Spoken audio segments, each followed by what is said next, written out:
Latin Amerika'nın kalbinde gizemli ormanları, nefes kesen sahilleri ve renkli festivalleriyle büyüleyen bir ülke var.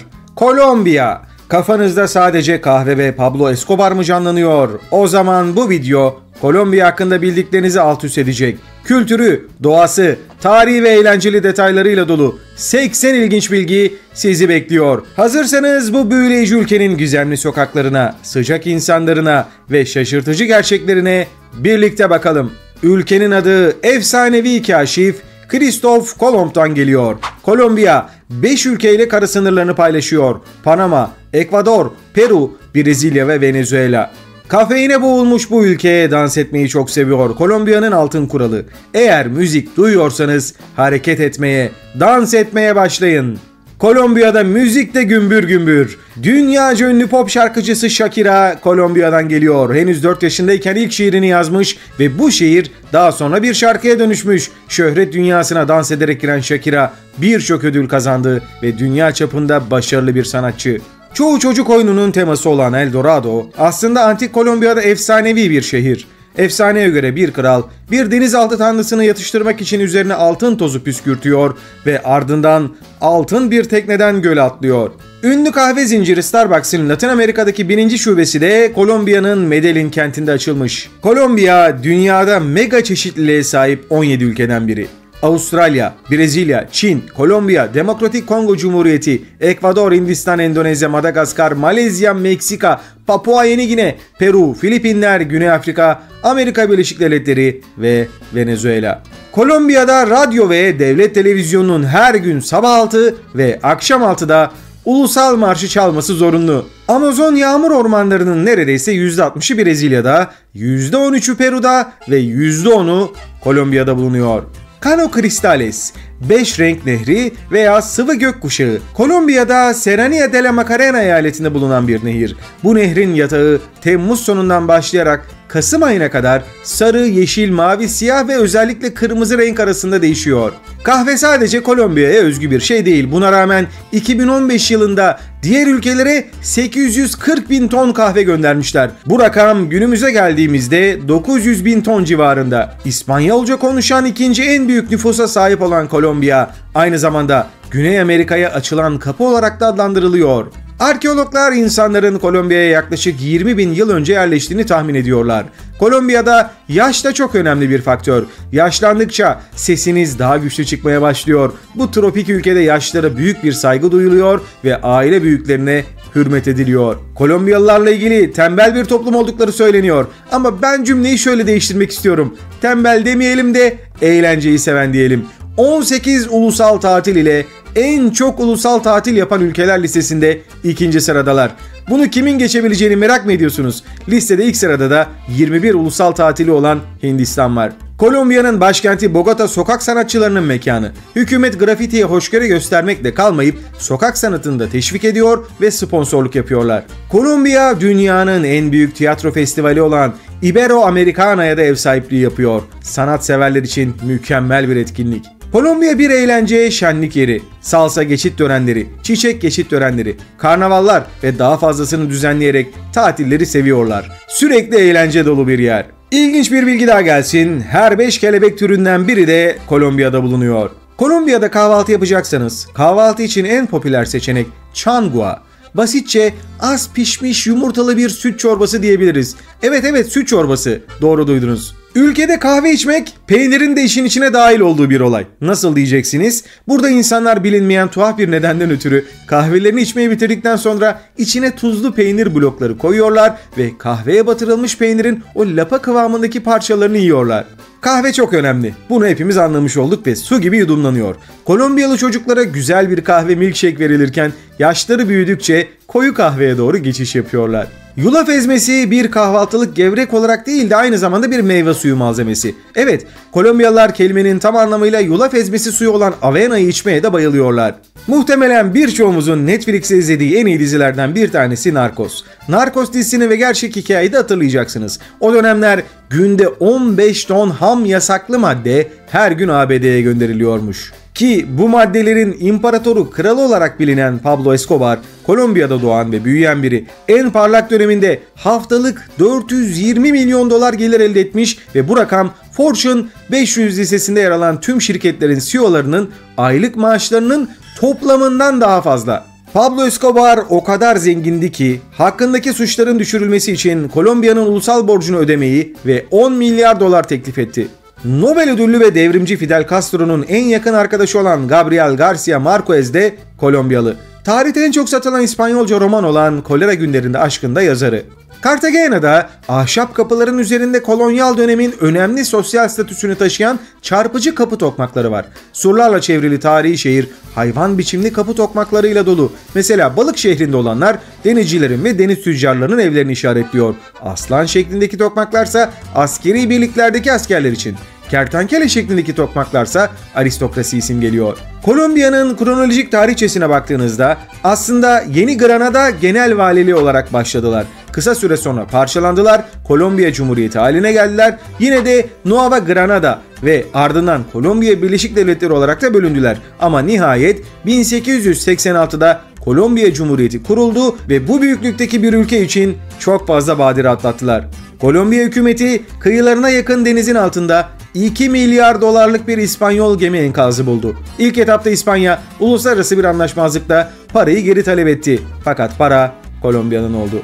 Kolombiya'nın Sierra Nevada de Santa Marta'sı 13.000 metre ile dünyanın en yüksek kıyı dağ silsilesi. Bu arada hareket halinde bir tabaka ve son 170 milyon yılda 1000 milden fazla hareket etmiş. İspanya'nın sömürgecilik yaptığı dönemlerde bir dağda büyük oranda gümüş bulunuyor ve Cerro Rico adındaki gümüş madeni değerli gümüşlerle dolu. Sonrasında da bölgedeki yaşayan yerlileri de kullanarak İspanya sonunda bir sürü gümüş çıkarmış, hem de çok fazla gümüş. Komik olan ironi ise şu: o kadar çok gümüş çıkarmışlar ki kendi nesilleri için gümüşün hiçbir değeri kalmamış ve değerli bir maden olma görevini de yitirmiş. Ki ülkede İspanyol etkisinin, o İspanyol sömürgeciliğinin etkisini de görüyorsunuz. İspanya'nın eski bir kolonisi olmasına rağmen Kolombiya kültürü, mimarisi, yemek alışkanlıkları, dili ve anayasası da İspanya'dan büyük ölçüde etkilenmiş. Kolombiya dünyanın önde gelen zümrüt üreticisi. Yeşil bir değerli taş olan zümrütün en kalitelisi sadece Kolombiya'da bulunur. Ülkede yüksek kaliteli zümrüt üreten 150'den fazla maden var. Kolombiya sadece tropik güneş tarafından yukarıdan kavrulmakta kalmıyor. Aynı zamanda aşağıdan da kızarıyor ve oldukça aktif fay hatları var. Volkanların ve depremlerin kuşlar ve arılar kadar doğal olduğu bir bölge olan Pasifik Ateş Çemberi'nin üzerinde yer alıyor. Bahsetmiş olduğum bu ateş çemberi halkası 40.000 kilometre uzunluğunda ve 450'den fazla volkan bulunuyor. Tejo, Kolombiya'nın yerli ve milli sporu. Bira bu oyunda o kadar yaygın ki neredeyse bir kural haline gelmiş. Oyun kör kütük sarhoşken barut dolu bir çuvala metal bir disk atmaya çalışmaktan ibaret. Ülkede futbol çok ama çok seviliyor. İkonik sarı formalarıyla Kolombiya dünya futbolu içinde çok ama çok önemli. Ve hemen hemen her turnuvada boy gösteriyorlar ve her turnuvaya da büyük renk atıyorlar.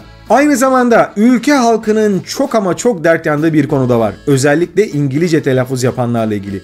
Kolombiya değil, Kolombiya diyorlar. Neyse ki Türkçe'de böyle bir sıkıntımız bulunmuyor. Kolombiya'da herkes ve her şey çok tatlı. Buna yerel alkolleri aguardiente de dahil şeker kamışından yapılıyor ve Kolombiya güneşinin tadını çıkarmak için en iyi içecek. Aslında Kolombiya şekeri konusunda o kadar çok tutkulu ki bu yüzden Peru ile savaşa bile girmişler.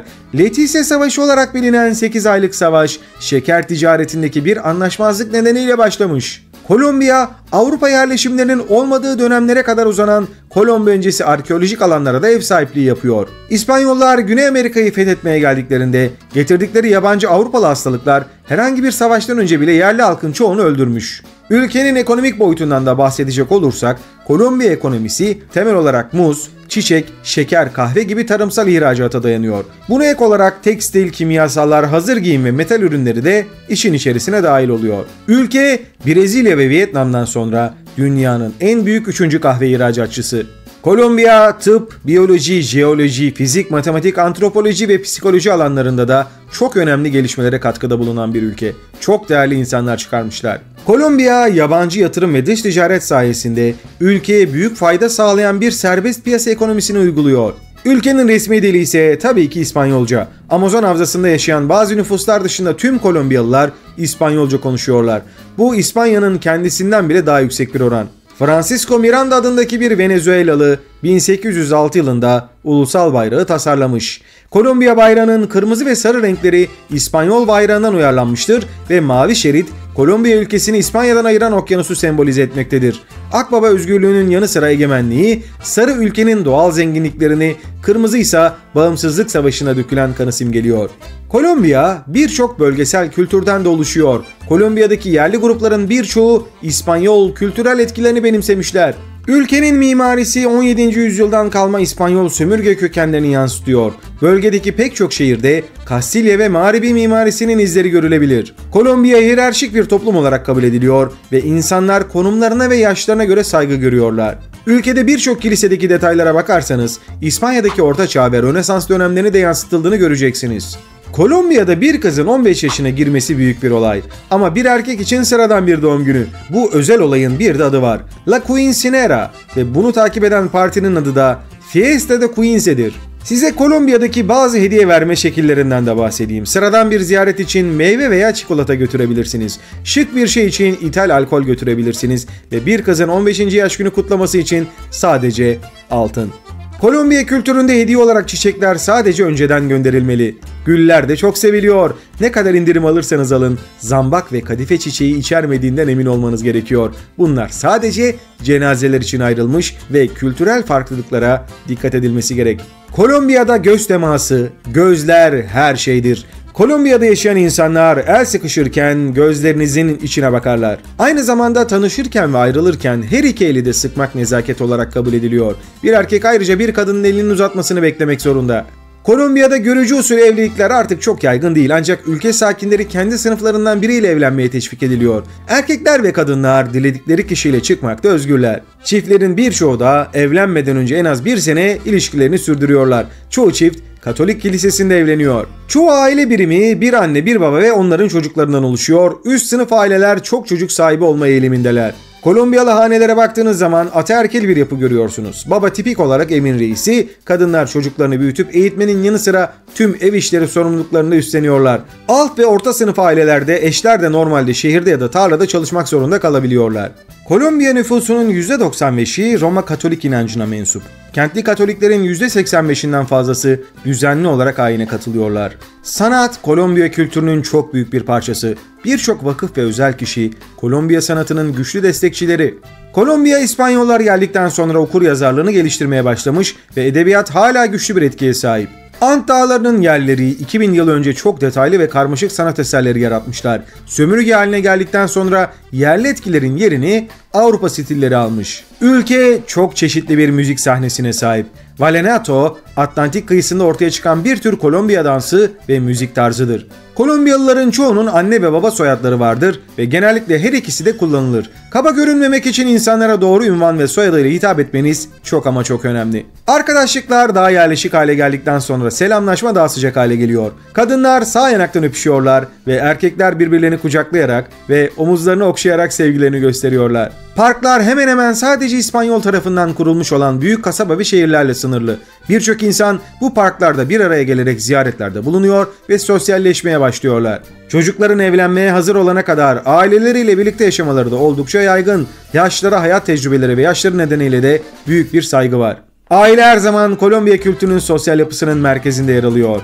Kolombiya'nın fiili ulusal yemeği olan bandeja paisa sadece bir yemek değil, aynı zamanda ülkenin mini bir temsilidir. Orta sınıfa mensup olduğu düşünülen ailelerin çoğu İspanyol ve yerli geleneklerini yansıtan yemekler yiyorlar. Bir gün normalde hafif bir kahvaltı, daha büyük bir öğle yemeği ve akşamın erken saatlerinde de daha hafif bir yemekle başlayan bir menü. Bayramlarda özel yemekler yeniyor ve başkentle ilişkilendirilen bir yemekte özel bir güveç olan ajiaco olarak biliniyor. Düşük gelirli aileler daha fazla karbonhidrat tüketmek zorunda kalıyorlar ve bu da bir tür esmer şeker olan panela ile yapılan tatlıyla son buluyor. Sevgili dostlarım, bugün Kolombiya ile ilgili birbirinden ilginç 80 bilgiyle sizlerleydim. İlerleyen haftalarda yepyeni ülkeler, yepyeni içerikler gelmeye devam edecek. Takipte kalın, abone olmayı unutmayın. Görüşürüz, hoşça kalın.